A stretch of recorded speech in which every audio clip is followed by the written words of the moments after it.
આ કોઈના મેરેજ કે કોઈના પ્રસંગનું કાર્ડ લખીને બોલાવવામાં આવેલા લોકો નહોતા.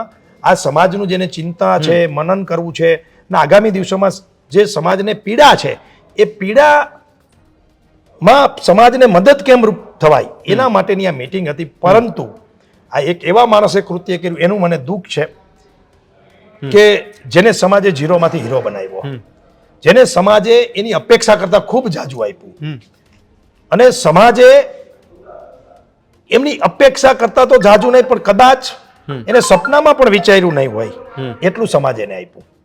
એ માણસ આજે એમના માણસો દ્વારા અહીંયા આવીને ચમકલું કરાવે. મીટિંગ ખૂબ સારી ચાલતી હતી. આપણે ત્યાં કહેવત છે ને, બહુ કોઈ રૂપાળું બાળક હોય ને એની માં એને ટીલું કરી દે કાળું આંજણનું, કેમ કે કોઈની નજર ના લાગે. એમ અમારી ખૂબ સારી મીટિંગ ચાલતી હતી. એમાં અમુક મિત્રો આવી અને એને કાળું ટીલું લગાડ્યું. એટલે ખૂબ સારી મીટિંગને કોઈની નજર ના લાગે. એટલે અમને વિશ્વાસ આવી ગયો છે કે અમારી આગામી જે કાર્યક્રમો છે ખૂબ સારા રહેવાના છે.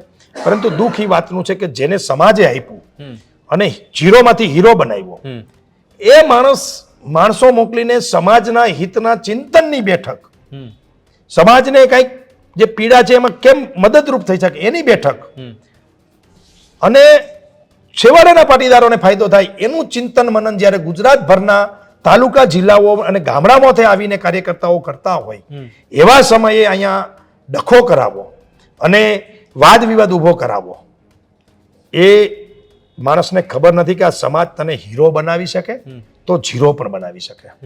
અને એનું પરિણામ એને 2027ના એન્ડમાં મળી જવાનું છે. કુદરત કોઈને છોડતો નથી. સમાજ એ ભગવાન છે બધાનો. એ કોઈ પણ સમાજ હોય, પોતપોતાનો સમાજ પોતા માટે ભગવાન હોય છે. અને તમે તમારા ભગવાનને, તમને જેને સમાજે શૂન્યમાંથી સર્જન કરી દીધું એ સમાજના ચિંતનની બેઠક હોય અને એમાં તમે છીછરા વેળા કરો, એમાં તમે વિરોધાભાસ ઊભો કરો અને એમાં તમે તમારા માણસો મોકલીને ડખો ઊભો કરાવો, આ કતઈ ચલાવી ન લેવાય. સમાજ આ બધું જોઈ રહ્યો છે અને એનું પરિણામ પણ એને આવતા દિવસોમાં ભોગવવાનું રહેશે અને એની તૈયારી પણ એને રાખવી પડશે.